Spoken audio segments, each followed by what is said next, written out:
Hello बच्चों। तो कैसे हो आप सभी? आई होप आप सभी अच्छे होंगे और स्वस्थ होंगे। मैं आपका ऋतिक स्वागत करता हूं आपका अपने प्यारे से YouTube channel target physics bye Hrithik पर। आज हम शुरू करेंगे motion of a straight line, जो 11th क्लास एनसीईआरटी फिजिक्स का चैप्टर नंबर 3 है। इस चैप्टर के अंदर हम बात करेंगे, न्यूमेरिकल्स प्रॉब्लम को सोल्व करेंगे और इनसे रिलेटेड कंसेप्ट को समझेंगे। तो जो बेसिक कंसेप्ट है इस चैप्टर के अंदर, वो बेसिक कंसेप्ट है जैसे कि डिस्प्लेसमेंट और डिस्टेंस के बीच क्या रिलेशन है, इनके बीच का डिफरेंस है, ये क्या होते हैं। दूसरा, वेलोसिटी क्या होता है, एक्सेलेरेशन क्या होता है, रिलेटिव मोशन क्या होता है, एज वेल एज ऐसे कई बेसिक कंसेप्ट होते हैं। उन बेसिक कंसेप्ट से रिलेट करते हुए इसके अंदर एक्सरसाइज में कुछ न्यूमेरिकल्स दिए गए हैं। उन न्यूमेरिकल्स को हम स्टेप बाय स्टेप सोल्व करेंगे और उनसे रिलेटेड कंसेप्ट को समझेंगे। अगर कोई भी समस्या आए तो प्लीज कमेंट बॉक्स में मुझे बता देना। तो आइए हम स्टार्ट करते हैं प्रॉब्लम नंबर फर्स्ट, जो कि चैप्टर 3 की मोशन ऑफ स्ट्रेट लाइन से रिलेटेड है। तो प्रॉब्लम नंबर फर्स्ट क्या कह रहा है? प्रॉब्लम हमारी फर्स्ट ये कहती है कि in which a following example of motion can the body consider the approximation of point object। तो देखो, ऑप्शन नंबर जो हमारा ये एग्जांपल नंबर 3.1 है, वो कह रहा है कि हमें पॉइंट ऑफ ऑब्जेक्ट का बताना है कि ये जो फॉलोइंग एग्जांपल है इनके अंदर पॉइंट ऑफ ऑब्जेक्ट क्या है। तो सबसे पहले हमें ये पता होना चाहिए कि पॉइंट ऑफ ऑब्जेक्ट क्या होता है। पॉइंट ऑफ ऑब्जेक्ट का मतलब होता है, पॉइंट ऑफ ऑब्जेक्ट क्या होता है? तो जब किसी भी पार्टिकल का जो साइज होता है, जब किसी भी पार्टिकल का जो साइज होता है वो इतना छोटा हो जाए, कंपेरेटिवली बहुत छोटा हो जाए किसके, डिस्टेंस के, तो इस कंडीशन को हम पॉइंट ऑफ ऑब्जेक्ट कहते हैं। Point of object as a condition होती है जो किसी भी न्यूमेरिकल प्रॉब्लम्स को सोल्व करने के लिए यूज की जाती है। बिकॉज क्या होता है कि जब हम कोई डिस्टेंस बहुत ज्यादा होता है, कंपेरेटिवली पार्टिकल का साइज बहुत कम अज्यूम कर लेते हैं, जिससे कि क्या होता है कि जो फिजिक्स से रिलेटेड फिनोमिनाज हैं, जो फोर्स हैं, उनको हम एक पॉइंट ऑब्जेक्ट मानकर इजीली क्वेश्चन को समझ सकते हैं, अंडरस्टैंड कर सकते हैं और देन उसको इजीली सोल्व कर सकते हैं। तो सो दो these example, so find the point of object. तो देखो, एग्जांपल नंबर 3.1 का ए वाला पोर्शन कहता है कि a railway carriage moving without jacks between the two stations। तो देखो, पॉइंट ऑफ ऑब्जेक्ट का मतलब ये बताया था। तो ऑप्शन नंबर ए जो कहता है कि जो हमारे पास एक रेलगाड़ी है, सपोज करो कि ये एक रेलगाड़ी समझ रहे हैं। इसके अंदर क्या होता है कि हमें पता है कि रेलगाड़ी के अंदर पीछे कई डब्बे होते हैं, ऐसे पीछे की तरफ भी होती है। बट ये कह रहा है कि इनके उनको हटा देते हैं, कंपेरेटिवली इनको हटा देते हैं, बस एक आगे इंजन वाला पोर्शन सपोज करो ये है।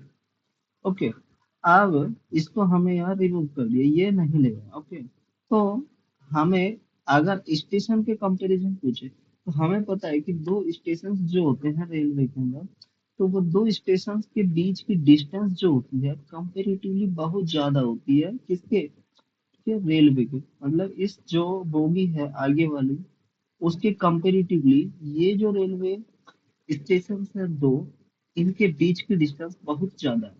इसलिए ये जो रेलवे ट्रैक, जो सॉरी रेलवे है, रेल है, जो ट्रेन है, उसको हम क्या मान सकते हैं, एक पॉइंट ऑब्जेक्ट की तरह ट्रीट कर सकते हैं। क्योंकि हमें पता है कि जो दो स्टेशन हैं उनके बीच की दूरी बहुत ज्यादा होती है, समथिंग 1 किलोमीटर से भी ज्यादा होती है, 2 भी हो सकता है, 3 भी हो सकता है, 1 2 समथिंग। बट स्टेशन, जो रेल, जो ट्रेन है, उसके बोगी का आगे वाला पार्ट कंपेरेटिवली बहुत छोटा है। तो ये कंडीशन फॉलो हो जाती है कि size of object comparatively small है किसके, डिस्टेंस के। तो हमारा option number A is correct हो जाएगा, बिकॉज क्योंकि ये पॉइंट ऑफ ऑब्जेक्ट की तरह ट्रीट कर रहा है। अब हम बात करते हैं ऑप्शन नंबर बी की। तो ऑप्शन नंबर बी क्या कह रहा है कि a monkey sitting on a top of a man cycling smooth on a circular track. तो देखो, ये फिनोमिना देखते हैं। तो फिनोमिना दूसरे है, जैसे कि सपोज करो कि ये कोई सर्कुलर पाथ है, ये एक सर्कुलर पाथ है। इस सर्कुलर पाथ में कोई मंकी ट्रीट कर रहा है, कोई क्या है, कोई चलाने वाला साइकिलिंग या मूव कर रहा है, और सर्कल का जो रेडियस है आर हमने अज्यूम किया है। अब ये साइकिलिंग करने वाला है, वो इस पाथ पर सर्कुलरली मोशन कर रहा है, साइकिलिंग कर रहा है, ठीक है, ओके। ऐसे ये साइकिलिंग जो कर रहा है, वो इस जो पाथ है, सर्कुलर पाथ है, उसको कवर कर रहा है। तो इस जो सर्कुलर पाथ है, वो इसके जो आदमी है उसके कंपेरेटिवली हम पॉइंट ऑब्जेक्ट नहीं मान सकते, बिकॉज दोनों का साइज लगभग बराबर है। बट क्या होता है कि अगर हम इसके ऊपर एक सा मंकी रखते हैं, यहाँ पे मंकी ट्रीट कर देते हैं, मान लो एक साइकिल है, इसके टॉप पर एक मंकी बैठा है। अब इस मंकी को इस सर्कुलर पाथ को कवर करने के लिए ये कंपेरेटिवली बहुत स्मॉल साइज हो जाएगा, बिकॉज क्योंकि ये जो सर्कुलर पाथ है वो बहुत बड़ा है, क्योंकि साइक्लिंग कर रहा है। और जो मंकी का साइज है वो बहुत स्मॉल साइज है, इसलिए जो मंकी की कंपेरेटिवली बात करें हम, तो मंकी जो है वो पॉइंट ऑब्जेक्ट की तरह ट्रीट हो सकता है, बट एक मैन जो है, मैन पॉइंट ऑब्जेक्ट की तरह ट्रीट नहीं हो सकता। तो इसमें जो क्वेश्चन का है कि monkey sitting on a top A monkey, तो हमने इसको मंकी की कंपेरेटिवली बात करें तो ये पॉइंट ऑब्जेक्ट की तरह ट्रीट होगा, ओके। तो दूसरा ऑब्जेक्ट क्वेश्चन हमारा है वो भी ठीक है। अगली बात क्या रहेगी, spinning cricket ball that turn sharply hitting the ground. देखो क्या होता है कि ये एक ग्राउंड है, समझ लो, इससे यहाँ से एक बॉल आ रही है, वो हिट करती है, ओके। हिट करने के बाद वापस ये रिफ्लेक्ट होगी, सिंपल पता है। अब जब ये जो बॉल है, वो इस ग्राउंड सरफेस पर हिट करेगी, और करने के बाद वो रिफ्लेक्ट हो जाएगी, ओके।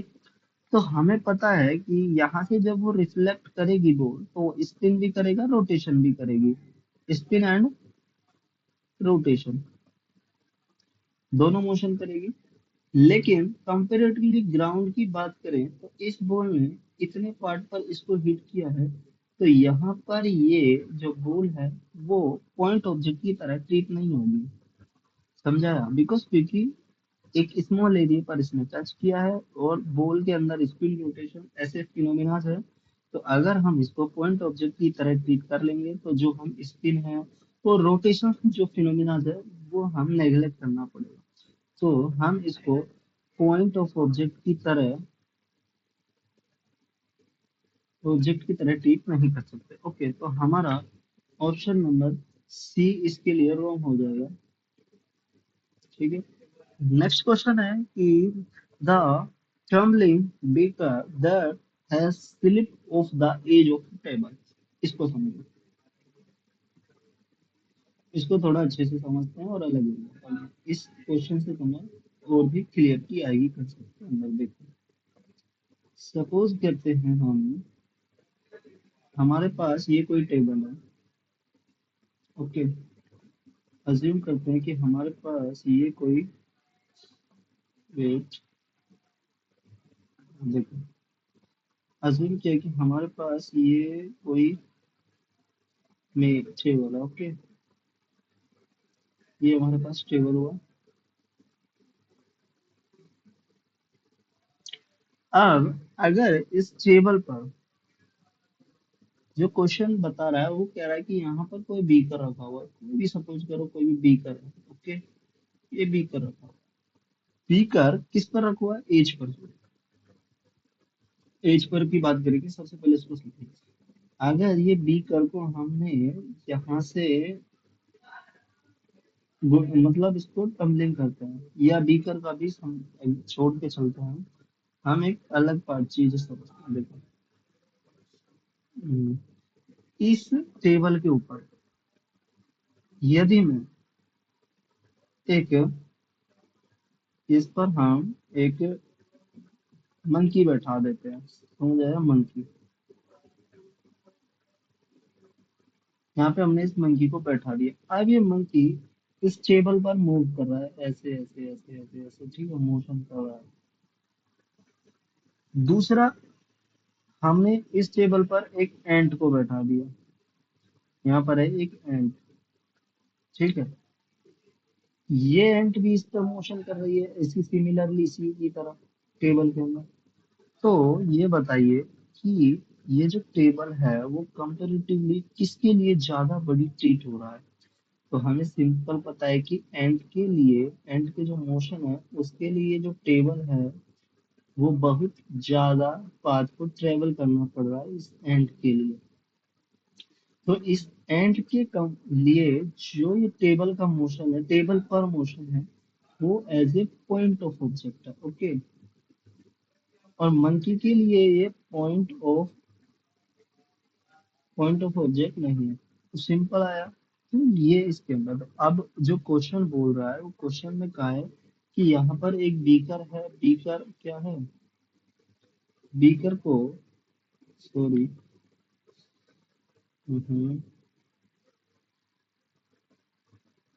एक second। इसमें कहा है कि यहाँ पर एक second, देखो, ये बीकर है। अब बीकर में क्या, यहाँ पर कोई बीकर था, सपोज करो ये बीकर पर है, इस टेबल के किनारे पे रखा है। अगर ये यहाँ पे गिरता है, इसके एज से नीचे या मोशन कर रहा है, तो बीकर के कंपेरेटिवली टेबल का साइज बराबर ही लगते हैं। बिकॉज बीकर रखते हो तो हम बीकर को पॉइंट ऑफ ऑब्जेक्ट ट्रीट नहीं कर सकते। तो इसीलिए हमारा जो ऑप्शन नंबर डी है वो पॉइंट ऑफ ऑब्जेक्ट की तरह ट्रीट नहीं होगा। समझ आया? तो ये भी हमारा रॉन्ग है। तो ए और डी हमारा सही है, सी और डी हमारा रॉन्ग है। तो आई होप समझ आया होगा कि जब भी किसी पार्टिकल का साइज जो है वो कंपेरेटिवली डिस्टेंस के कंपेरिजन बात करते हैं तो स्मॉल आ जाएगा, तो हम उसको फिर पॉइंट ऑफ ऑब्जेक्ट की तरह ट्रीट कर देंगे और हम चीजों को डिस्कस करेंगे आगे, ओके। नेक्स्ट क्वेश्चन क्या कहता है? नेक्स्ट क्वेश्चन पे बात करते हैं। तो नेक्स्ट क्वेश्चन ये कहता है कि द ये कह रहा है कि the position of x t graph for the two children A और बी, ठीक है, ये दो चिल्ड्रन है ए और B, return from the school ओ पर, ठीक है। तो ये जो ओ वाला पॉइंट है वो स्कूल के लिए ट्रीट कर रहा है। होम पी और क्यू उनके होम है, respectively show in this figure, जैसे किस तरह से शो है। तो choose the correct and fill this bracket box. तो समझो देखो, ये क्या कह रहा है कि जो पॉइंट ओ है वो स्केल को शो कर रहा है, ठीक है। और पी और क्यू जो है वो होम को शो कर रहे हैं, किसके लिए? ए और बी के लिए। तो हमें इस ग्राफ में जो दिखता है वो ऐसे दिख रहा है। वैसे समझते हैं इसको। हमारे पास ये ग्राफ है, ठीक है, ये टी है, टी का मतलब टाइम, ओके। और यहाँ पे एक्स, एक्स का मतलब क्या है? डिस्प्लेसमेंट। अच्छा, आपको डिस्प्लेसमेंट और डिस्टेंस के बीच रिलेशन पता है? तो देखो, एक बार हमें डिस्टेंस और डिस्प्लेसमेंट के बीच रिलेशन बता देता हूँ। तो देखो, ये होती है डिस्टेंस, सॉरी, एक बार बता, देखो, हम पढ़ते हैं डिस्टेंस क्या होता है और डिस्प्लेसमेंट क्या होता है।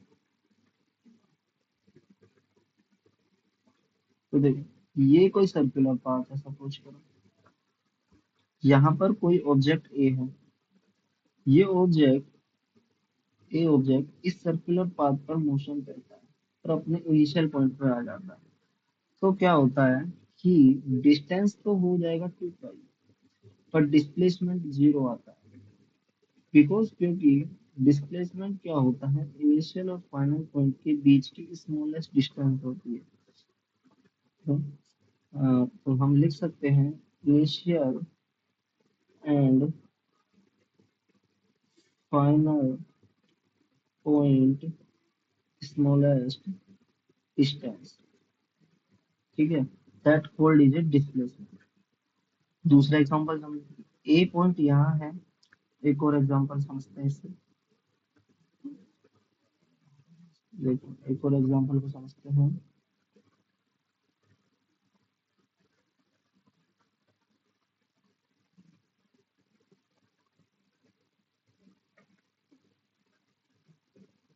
देखो, ये मान के चलो, ए पॉइंट है यहाँ पे, बी पॉइंट है यहाँ पे। ए से बी पर जाने के लिए पहला पाथ, सेकंड पाथ और थर्ड पाथ। ए है, बी है और सी पाथ। तो हमें पता है कि स्मॉलेस्ट डिस्टेंस कौन सी रहेगी, तो ये वाली जो डिस्टेंस है वो क्या है, वो बोलेंगे डिस्प्लेसमेंट। डिस्प्लेसमेंट। और ये ए और सी जो है वो है डिस्टेंस, ठीक है। बिकॉज एक रिलेशन निकल के आता है कि डिस्प्लेसमेंट जो है, इससे एक रिलेशन निकल के आता है कि जो डिस्प्लेसमेंट है, डिस्प्लेसमेंट, एक जगह कम है तो थोड़ा इसको मिटा देते हैं, फिर बताते हैं।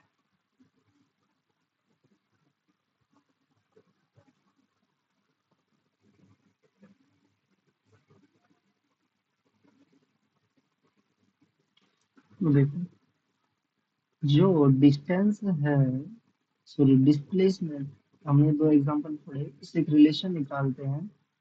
इस डिस्प्लेसमेंट जो है वो हमेशा छोटा होता है या इक्वल हो सकता है, स्मॉलेस्ट नहीं लगाएंगे, ठीक है। छोटा होता है या इक्वल भी हो सकता है, किसके, डिस्टेंस के, ठीक है। तो ये एक रिलेशन हो गया कि डिस्प्लेसमेंट लेस देन या इक्वल होता है डिस्टेंस के, तो इसलिए हम कह सकते हैं कि ratio of the displacement, ratio of the displacement and distance is less than equal to one होता है, ठीक है। ये एक एक्स्ट्रा क्वेश्चन भी बन सकता है कि what is the ratio of the displacement and distance, one, zero, two, और या लेस देन वन, या less than equal to one. तो हमें याद रखना है कि डिस्प्लेसमेंट एंड डिस्टेंस का रेशियो पूछे तो less than equal to one आएगा, लेकिन अगर इसके इनवर्स डिस्टेंस एंड डिस्प्लेसमेंट का रेशियो पूछे तो हमें बोलना है ग्रेटर देन वन, ओके। तो अब हम उस क्वेश्चन की बात करते हैं। तो डिस्प्लेसमेंट, क्वेश्चन में कहा गया है डिस्टेंस, तो अब ओ से स्टार्ट हो रहा है, ए, ए क्या करता है, यहाँ से स्टार्ट होता है, स्टार्टिंग से कहाँ से, ओ स्कूल से, और ए यहाँ पहुंच जाता है पी पर, पी ये है। क्यू यहाँ से चलता है, क्यू कहाँ से चलता है, यहाँ से, क्यू चलता है यहाँ से, ओके। और क्यू पहुंच जाता है यहाँ पर, क्यू, सॉरी ये बी चलता है, ये बी चलता है और क्यू पर पहुंचता है। तो क्वेश्चन में कहा गया है कि क्लोजर द स्कूल, स्कूल के पास कौन है, स्कूल के पास कौन है, पी है, सबको पता है स्कूल के पास पी है। पी है का मतलब एक, ए का घर स्कूल के पास है। तो इसमें बोलेंगे कि ए lives closer the school than B, ठीक है। उसके बाद है ए और बी में से start from the school earlier. तो हमें इस ग्राफ में देख लो कि ए पहले स्टार्ट हुआ है टाइम के कंपैरिजन में, बी के कंपैरिजन में। तो A start from the school earlier than B, के। अगला करा है कि ए एंड बी वो फास्टर देन बी। तो फास्ट को बताने के लिए हमें इनका स्लोप देखना पड़ता है, तो स्लोप जिसकी ज्यादा ढाल होता है वो, मतलब ये है, ये है, ये है, ठीक है। तो जो ज्यादा ऐसा रहेगा उसका ए, बी और सी। तो सबसे ज्यादा जो स्लोप रहेगा ए का रहेगा, उसके बाद बी का रहेगा, उसके बाद सी का रहेगा। तो इसी में देखें तो ज्यादा जितना खड़ा हुआ है तो बी का स्लोप ज्यादा है, तो हम वो उतना ही फास्टर रहेगा। तो ए, बी वो फास्टर देन तो नहीं है, बी सॉरी, बी, बी वो faster than A, okay. B तेज चल रहा है। बोला कर रहा है कि A and B reach home at same and different time. तो देखो, इसके अनुसार या पी पर ए पहुंचता है इस टाइम, लेकिन क्यू भी इसी टाइम पहुंच रहा है। तो सेम टाइम के अंदर अगर ये ग्राफ, ठीक है, देखें, अगर ये दोनों एक, जो ये कॉर्नर है इनका सेम टाइम पे खत्म हो रहा है तो वो सेम टाइम पे होगा, लेकिन डिफरेंट टाइम पे खत्म होगा, डिफरेंट। तो अगर हम इसका देखें तो ये यहाँ आएगा, और इसको देखें तो ये थोड़ा इधर आएगा। तो देख सकते हैं, अगर वो सेम पे जाएगा तो सेम पे, डिफरेंट पे नहीं जाएगा। लेकिन इस ग्राफ के अकॉर्डिंग हमें यहाँ पे डिफरेंट, लेकिन एनसीईआरटी इसको सेम आंसर सही मानता है। इसका मतलब इन दोनों का जो पॉइंट है वो सेम है। ओके, इसलिए same. A and B overtake on the road once या ट्वाइस। तो हमें पता है कि ओवरटेक एक बार कर रहा है तो once time A and B overtake कर रहा है, वंस टाइम टू टाइम्स। तो आई होप आपको वीडियो पसंद आई होगी। अगर वीडियो पसंद है तो प्लीज वीडियो को लाइक करें, और कोई भी इन दो न्यूमेरिकल से रिलेटेड डाउट है तो कमेंट्स बॉक्स में बताएं। और प्लीज वीडियो को ज्यादा से ज्यादा शेयर करें, लाइक करें, सब्सक्राइब करें, और इस चैनल को ग्रो करने के लिए प्लीज हमारा सपोर्ट करें। Thank you for watching the video. Bye bye.